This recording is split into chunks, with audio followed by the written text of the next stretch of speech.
മറ്റൊരു ഗ്യാരണ്ടിയും നിങ്ങൾക്ക് വേണ്ട. ഓരോ വിഷയങ്ങളായിട്ട് എടുത്തോളൂ. കർഷകന്റെ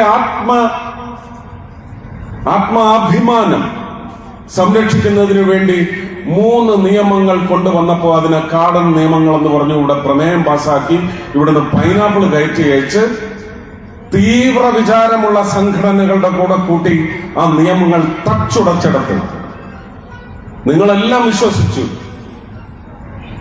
ആ ബില്ല് അധമമാണെന്ന്. ഏറിയ വിഷമത്തോടെയാണ് പ്രധാനമന്ത്രി ആ 3 നിയമങ്ങളും പിൻവലിച്ചത്. പക്ഷെ ഇന്ന് ഞാൻ നിങ്ങളോട് ചോദിക്കുന്നു, കർഷക കുടുംബങ്ങളോട് ചോദിക്കുന്നു, കർഷക സംഘങ്ങളോട് ചോദിക്കുന്നു, ആ 3 നിയമങ്ങൾ തച്ചുടച്ചപ്പോൾ ആ നിയമം വഴി എന്താണോ നിങ്ങൾക്ക് അനുഗ്രഹമായിട്ട് വരേണ്ടിയിരുന്നത് നിങ്ങളത് മനസ്സിലാക്കാതെ തച്ചുടയ്ക്കുന്നവർക്ക് വേണ്ടി കൂട്ടുനിന്നെങ്കിൽ അതിനുശേഷം കേരളത്തില് ഏതാണ്ട് 5 വർഷമായിട്ട് കർഷകർക്ക് പ്രശ്നങ്ങളൊന്നുമില്ല. നിങ്ങളെ ഈ സർക്കാരും അവരുടെ കൂടെ ആ നിയമം തച്ചുടയ്ക്കുന്നതിന് വേണ്ടി കൂട്ടുനിന്ന പ്രതിപക്ഷവും നിങ്ങളുടെ എല്ലാ കാര്യങ്ങളും കൃത്യമായി നോക്കിക്കണ്ട് ചെയ്ത് നിങ്ങൾക്ക് അഭിവൃദ്ധിയാണെങ്കിൽ പിന്നെന്തിനാണ് ഈ രോഗം? ഇതുകൊണ്ടാണ് ഞാൻ പറയുന്നത്, കർഷകർക്ക് വേണ്ടി സംസാരിക്കാൻ കേന്ദ്ര പദ്ധതിയിലൂടെ ആയുഷ്മാൻ ഭാരത് എത്ര കുടുംബങ്ങളാണ് ആശുപത്രികളിലെത്തി ചികിത്സയ്ക്ക് വേണ്ടി അല്ല ഒരു മരുന്ന് പുറത്തുനിന്ന് വാങ്ങി വരണമെന്നൊരു തുണ്ടെഴുതി കൊടുത്താൽ ഭിക്ഷയാചിക്കാൻ ഇറങ്ങി നടക്കേണ്ട ഒരു ഗതികേട് വന്നിട്ടുണ്ടെങ്കിൽ കിടക്കാടം പണയം വെച്ച് പണമെടുത്ത് സ്വന്തം പെൺകുഞ്ഞുങ്ങളെ കെട്ടിച്ചയക്കാൻ ഒരുക്കി വെച്ചിരിക്കുന്ന പണം, സ്വർണം ഇതെല്ലാം അടം വെച്ച് ഒരു കാലത്തും തിരിച്ചെടുക്കാൻ പറ്റാത്ത തരത്തിൽ കടബാധ്യത വളർത്തി ഒടുവിൽ പെൺമക്കളെയും വിളിച്ചുകൊണ്ട് തെരുവിലേക്ക് ഇറങ്ങുന്ന എത്ര കുടുംബങ്ങളുടെ കഥയാണ് ഈ കാർഷിക നിയമങ്ങൾ തച്ചുടയ്ക്കാൻ കൂട്ടുനിന്ന മാധ്യമ പ്രവർത്തകർ പിന്നീട് കാണിച്ചത്. കേരളത്തിലെ പ്രബലരായ എല്ലാ ചാനലുകളും കാണിച്ചു. പാലക്കാട്ടുള്ള കർഷകർ, കുട്ടനാട് എന്റെ നാടാണ്, അവിടെയും വിഭിന്നമല്ല. റോഡ് ടാർ ചെയ്യാൻ വേണ്ടി പാറ കൂട്ടിയിട്ടിരിക്കുന്നത് പോലെ നമ്മുടെ അന്നനാളത്തിലൂടെ ചെന്ന് നമ്മുടെ ജീവൻ നിലനിർത്തുന്നതിന് വേണ്ടി അന്നമൊരുക്കുന്ന കർഷകന്റെ ഉൽപ്പന്നങ്ങൾ റോഡ് വക്കിൽ കൊണ്ടുവന്ന് റോഡ് ടാർ ചെയ്യാൻ വേണ്ടി പാറ കൂട്ടിയിട്ടിരിക്കുന്നത് പോലെ അതിന്റെ ചതുരം പോലും പിടിക്കാതെ കൊണ്ടുവന്ന് കൂട്ടിയിട്ടിരിക്കുന്ന എത്ര കാഴ്ചകൾ. അതിലെല്ലാം ചോറാവണ്ട നെല്ല് ഞാറായി മാറുന്ന കർഷകന്റെ കണ്ണീരിന്റെ നനവേറ്റു ഞാറാകുന്ന അവസ്ഥയിൽ എത്ര തവണയുണ്ടായി. ഓരോ വർഷവും അങ്ങനെ 2 മാസങ്ങളിലെങ്കിലും നമ്മൾ ഈ കാഴ്ചകൾ കണ്ടിട്ടില്ല. എവിടെയാണപ്പോ കാർഷിക നിയമങ്ങളിലെ അധമത്വം? നിങ്ങൾ അന്വേഷിക്കണം. ഇതേതൊക്കെ കോൺഗ്രസിലെ ആയാലും NCP-യിലെ ആയാലും മാർക്സിസ്റ്റ് പാർട്ടിയിലെ ആയാലും ഏതൊക്കെ കർഷക കുത്തകളുടെ ഗൂഢനീക്കമായിരുന്നു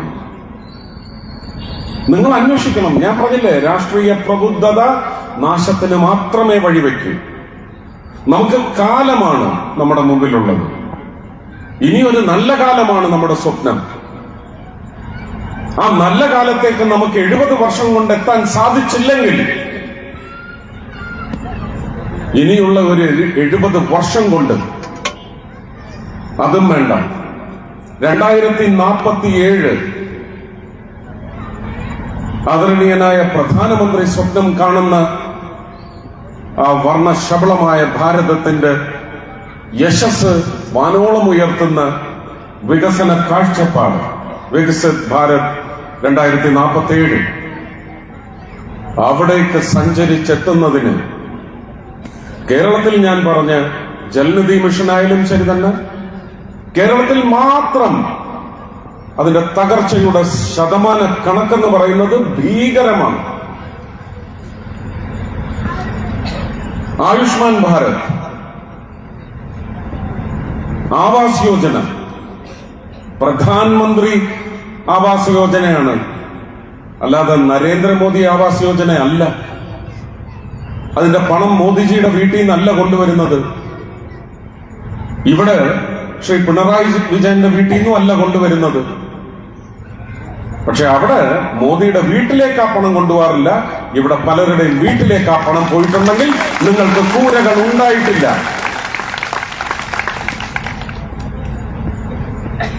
വ്യക്തമായി മനസ്സ് തുറന്ന് അന്വേഷിച്ചാൽ മതി. ഞാൻ പറയുന്നത്, ജനങ്ങൾക്ക് വോട്ട് ചെയ്യുന്ന ഓരോ സമ്മതിദായകനും ഓരോ സമ്മതിദായകയ്ക്കും നല്ല നിരീക്ഷണ ബുദ്ധി വേണം. ഇത് വലിയ ആഘോഷമാണ്. കൊടി തോരണങ്ങളൊക്കെ കെട്ടി, ബാൻഡ് മേളം, ലൈറ്റിട്ട വണ്ടികൾ, ഇത് നമുക്ക് ദിവസവും ഓരോ പാർട്ടി നമുക്ക് ഉത്സവ കാഴ്ചകൾ നമുക്ക് സമ്മാനിക്കുന്നു. വോട്ട് ചെയ്യാൻ വേണ്ടി രാവിലെ കുളിച്ചൊരുങ്ങി അമ്പലത്തിൽ പോയി പ്രാർത്ഥിച്ചു പോയി ഒരു ഓട്ടം കിട്ടും. ഈ സമ്പ്രദായം മാറണം. അവസാനത്തെ 2 ദിവസമെങ്കിലും, അവസാനത്തെ 1 ദിവസം ശബ്ദ കോലാഹലങ്ങളില്ല, അന്നെങ്കിലും സമാധാനമായിരുന്ന് ഞാൻ എന്റെ രാജ്യത്തിന്റെ, ഞാൻ എന്റെ സംസ്ഥാനത്തിന്റെ, ഞാൻ എന്റെ ജില്ലയുടെ, ഞാൻ എന്റെ പഞ്ചായത്തിന്റെ, ഞാൻ എന്റെ പഞ്ചായത്ത് വാർഡിന്റെ, മുനിസിപ്പാലിറ്റിയോ കോർപ്പറേഷനോ ആണെങ്കിൽ കൗൺസിലിന്റെ, ഞാൻ എന്റെ വീടിന്റെ കഴിഞ്ഞ 25 വർഷം ഞാൻ വിലയിരുത്തുന്നു. ഇതെന്താ ചെയ്യാൻ ബുദ്ധിമുട്ടുണ്ടോ? ഇതിന് IAS പഠിക്കേണ്ട ആവശ്യമുണ്ടോ? പ്രത്യേകിച്ച് കേരളത്തിലെ ജനങ്ങൾ ഈ വഴിക്ക് എന്ത് അടിമത്തം രാഷ്ട്രീയത്തിന്റെ പേരിലുണ്ടെങ്കിലും, രാഷ്ട്രീയത്തിൽ അടിയുറച്ച് വിശ്വസിച്ച് പോയിട്ടുണ്ടെങ്കിലും, വോട്ട് ചെയ്യുന്നത് രാഷ്ട്രീയത്തിന് വേണ്ടി ആയിരിക്കില്ല, രാഷ്ട്രീയ കക്ഷികൾക്ക് വേണ്ടി ആയിരിക്കില്ല. ഈ മണ്ണിന് വേണ്ടി, ഞാൻ എന്റെ മണ്ണിന് വേണ്ടി വോട്ട് ചെയ്യുമെന്ന് നിശ്ചയിച്ചാൽ പാലക്കാട് ശോഭ MLA എന്ന് ബോർഡ് വയ്ക്കും.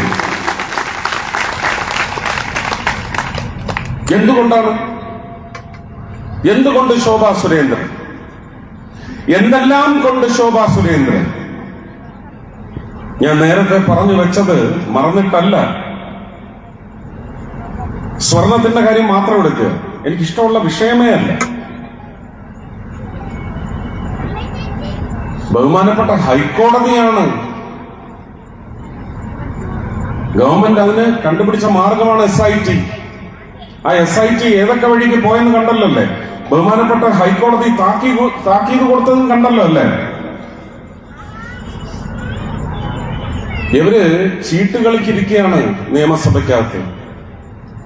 ജോക്കറും കിങ്ങും ജാക്കിയും, ആ ജാക്കി നമുക്കിട്ടാ വയ്ക്കുന്നത്, പിന്നെ ആസം, ഇതിട്ട് കളിക്കുക.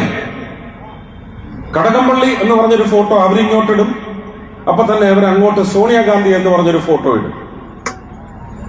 അപ്പൊ അവര് തിരിച്ച് വാസവൻ മന്ത്രി എന്ന് പറഞ്ഞിടും, വീണ വിജയൻ എന്ന് പറഞ്ഞ് പടവിടും.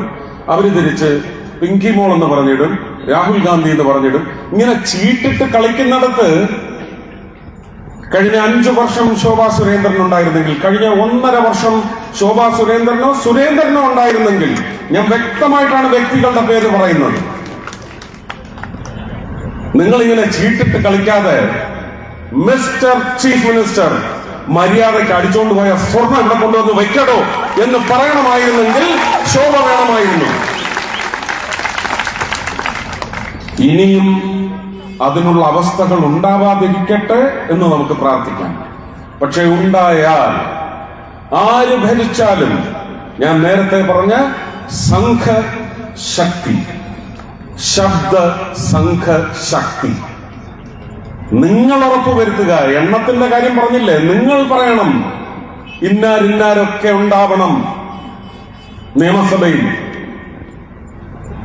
സുരേന്ദ്രൻ ഉണ്ടാവണം, ശോഭാ സുരേന്ദ്രൻ ഉണ്ടാവണം, രാജീവ് ചന്ദ്രശേഖർ ഉണ്ടാവണം, കൃഷ്ണദാസ് ഉണ്ടാവണം, വി മുരളീധരൻ ഉണ്ടാവണം, സന്ദീപ് വാചസ്പതി ഉണ്ടാവണം, ഷോൺ ജോർജ് ഉണ്ടാവണം, അനൂപ് ആന്റണി ഉണ്ടാവണം, അഖിൽ മാരാർ ഉണ്ടാവണം.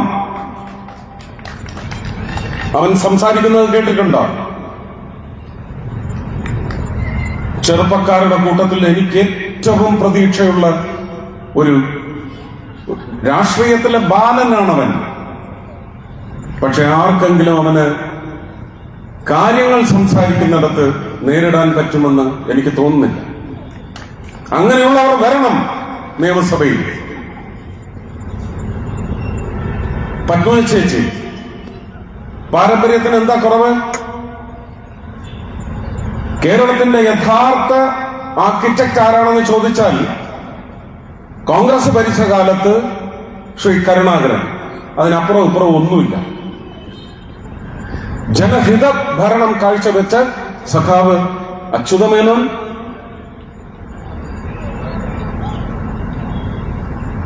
വി.എസ്. അച്യുതാനന്ദൻ, നയനാർ. അതിനപ്പുറം ഒന്നുമില്ല. അവരൊക്കെ എന്തായിരുന്നു എന്നേക്കാൾ നന്നായിട്ട് നിങ്ങൾക്കറിയാം. കേരളത്തിന് പിന്നെ കേന്ദ്രത്തിന്റെ ഒരു സഹായം കൊണ്ട് എന്തെങ്കിലും ചെയ്യാൻ സാധിച്ചിട്ടുള്ളത് ബഹുമാനീയനായ ശ്രീ ഒ രാജഗോപാലിനെ കൊണ്ടാണ്. ആ ഒ രാജഗോപാലിന്റെ പാരമ്പര്യമാണ് ഈ ഇരിക്കുന്നത്. ആ ഒ രാജഗോപാലിന്റെ പാരമ്പര്യത്തിലുള്ള കണ്ണൂര് നിതീഷ് ആയാലും രഞ്ജിത്ത് ആയാലും ഹരിദാസ് ആയാലും രഘുനാഥ് ആയാലും കാസർഗോഡ് അശ്വിനി ആയാലും തൃശൂര് ഗോപാലകൃഷ്ണനായാലും അനീഷ് ആയാലും നാഗേഷ് ആയാലും ഇങ്ങനെ ഒരു 20-21 പേരെ നിങ്ങൾ എണ്ണി പേരെടുത്ത് നിശ്ചയിച്ചോളൂ. ഉണ്ടെങ്കിൽ കേരളത്തിന്റെ ആത്മാഭിമാനത്തിന് അടുത്ത 5 വർഷം നിരന്തരമായ സംരക്ഷണമെങ്കിലും ഉണ്ടാകും. അതിനുശേഷം 2031-ൽ ആരും വെള്ളം വെച്ച് തിളപ്പിക്കണ്ട, അരിയും ഒരുക്കണ്ട, ഒരു വെള്ളവും തിളക്കില്ല.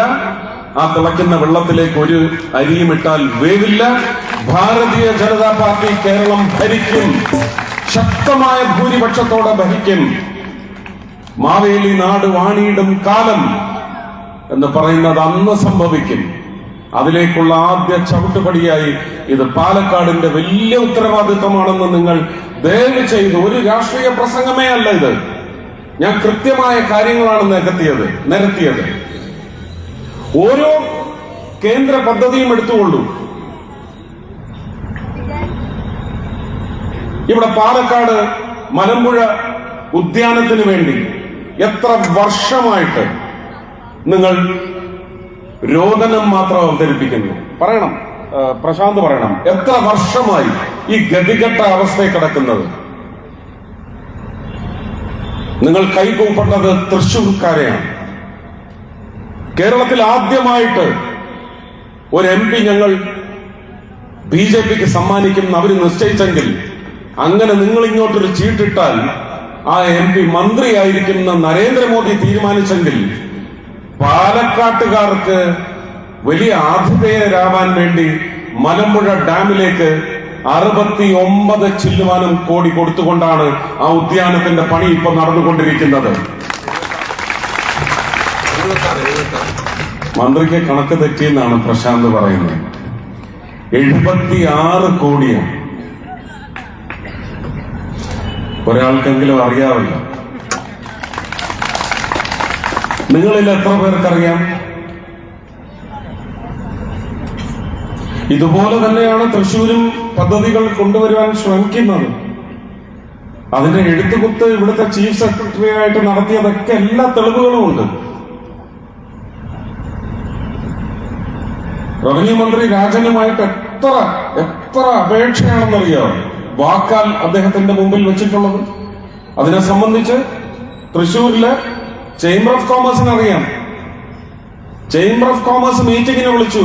ഞങ്ങൾക്ക് രാജൻ മന്ത്രിയെയും സുരേഷ് ഗോപി മന്ത്രിയെയും ഒത്തിരുത്തി സംസാരിക്കണം. രാജൻ ഇന്ന് വരെ തയ്യാറായിട്ടില്ല. ഇലക്ഷൻ ഇനിയും ഉണ്ട്, 5 ദിവസം.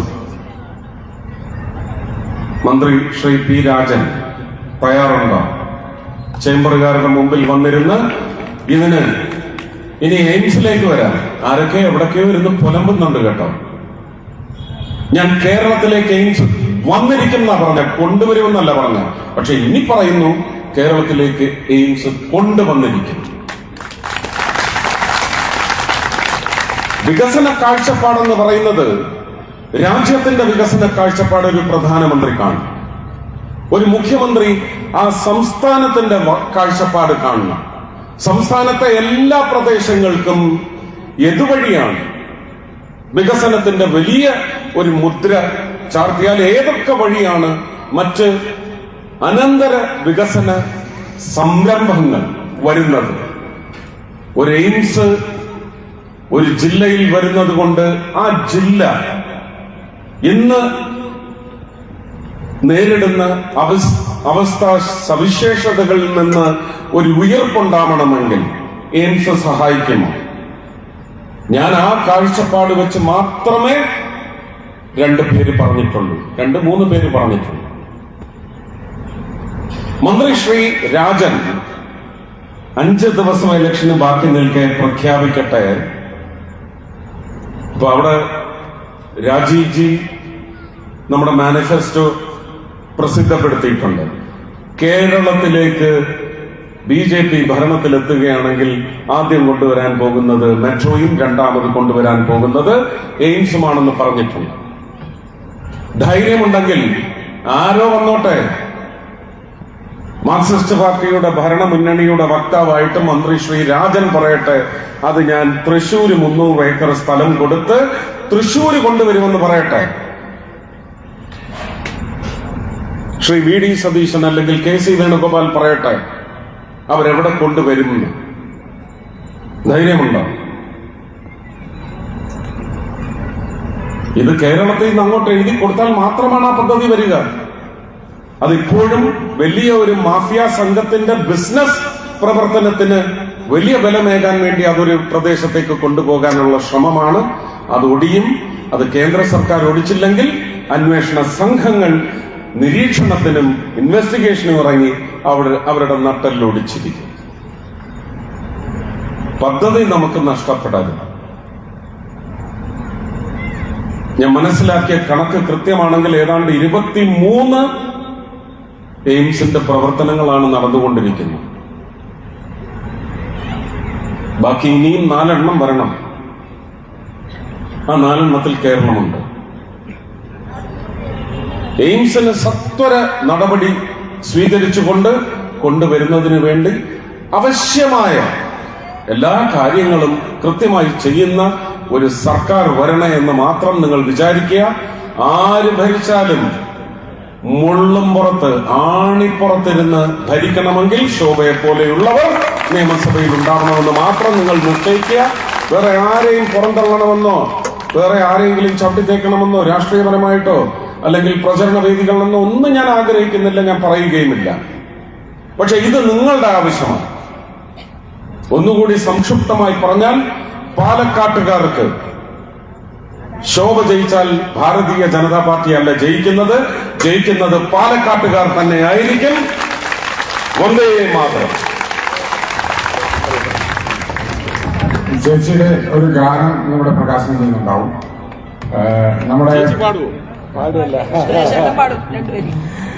നമ്മുടെ പ്രവാസി കൂട്ടുകാരാണ് ഈ ഗാനം അറിയിച്ചിരിക്കുന്നത്. അവരുടെ ഈ തിരക്കേറിയ ജീവിതത്തിനിടയിലും ജോലിക്കിടയിലും സിമി നായർ ആണ് അതിന്റെ അണിയറ ശില്പി എന്ന് പറയും.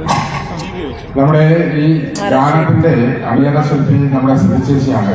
സിബി ചേച്ചി മുംബൈ സ്വദേശമാണ്.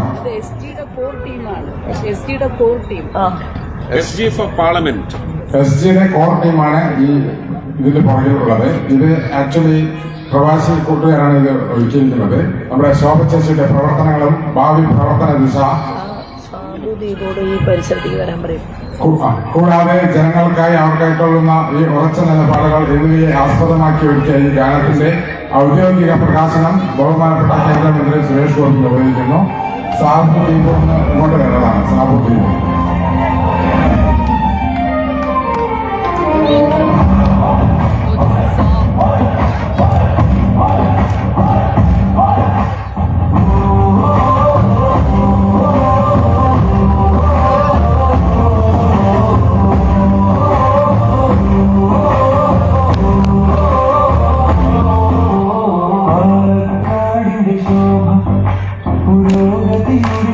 ശോഭ ജനഹൃദയ